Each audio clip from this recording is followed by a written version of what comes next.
નમસ્કાર દર્શક મિત્રો, અંજામ એક્સપ્રેસ ન્યૂઝમાં આપનું હાર્દિક સ્વાગત છે। સમાચાર છે।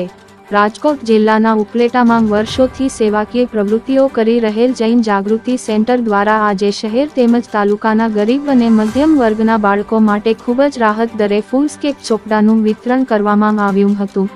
આ સંસ્થા દ્વારા 5 થી 7 વર્ષથી ઉપલેટામાં બાપુના બાબલા ચોક, ગાંધી ચોક જેવા ચોકમાં પાણીના પરબ, ઉનાળામાં દરેક ચોકમાં ઠંડી છાશ તેમજ ચોપડા વિતરણ જેવી અલગ અલગ સેવાકીય પ્રવૃત્તિઓ કરી રહ્યા છે અને હજુ પણ ગરીબ લોકો અને બાળકો માટે વધુ સેવાકીય પ્રવૃત્તિઓ કરી બતાવવાની ઈચ્છા વ્યક્ત કરી રહ્યા છે। આજે પણ આ સંસ્થા દ્વારા ઉપલેટા શહેરમાં બાળકો માટે રાહત દરે ચોપડા વિતરણ કેમ્પ રાખવામાં આવ્યો હતો, જેમાં શહેર અને તાલુકા મળી હજારો ચોપડાઓનું વિતરણ કરવાનું જણાવવામાં આવ્યું હતું।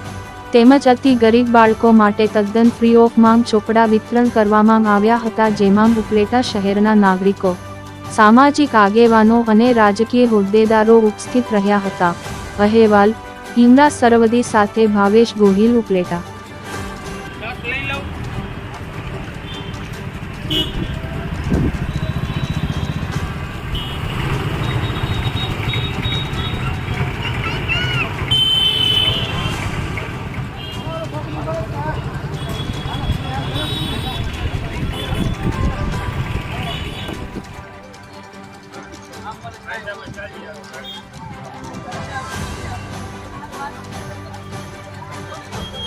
નાનભાઈ ચંદ્રવાડિયા, ઉપલેટા નગરપાલિકા પૂર્વ પ્રમુખ।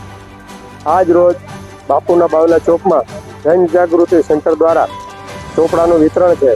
જે મોટા ચોપડા છે 57 રૂપિયા છે, 30 રૂપિયામાં વેચવામાં આવે છે અને નાના ચોપડા છે 20 રૂપિયા છે, 5 રૂપિયામાં રાહત દરે વેચવામાં આવે છે।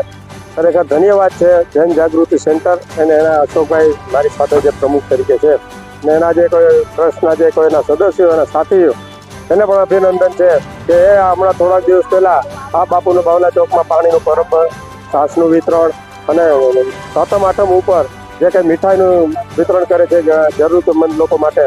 ખરેખર ધન્યવાદ છે કે આવા જે સારા કાર્યો કરે છે, આના ઉપરથી ઘણી પ્રેરણા લેવા જાય છે અને અમારા ઉપલેટા માટે આ ગૌરવની વાત છે કે જે કંઈ જૈન જાગૃતિ સેન્ટર દ્વારા જે કાર્યો થઈ રહ્યા છે, આપણે જોઈ રહ્યો છો રાહત દરે જે ચોપડાનું વિતરણ થયા છે, લોકો હોશે હોશે લઈ જાય અને આ જે ચોપડા છે એકદમ મજબૂત અને એના જે પાનાને તમે જોશો તો એમ લાગશે કે ખરેખર 57 રૂપિયા 30માં મળે, 20 રૂપિયા 5 રૂપિયામાં મળે।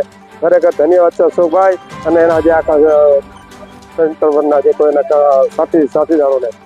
ચેનલને લાઈક, શેર અને સબસ્ક્રાઇબ કરવાનું ના ભૂલશો। ધન્યવાદ।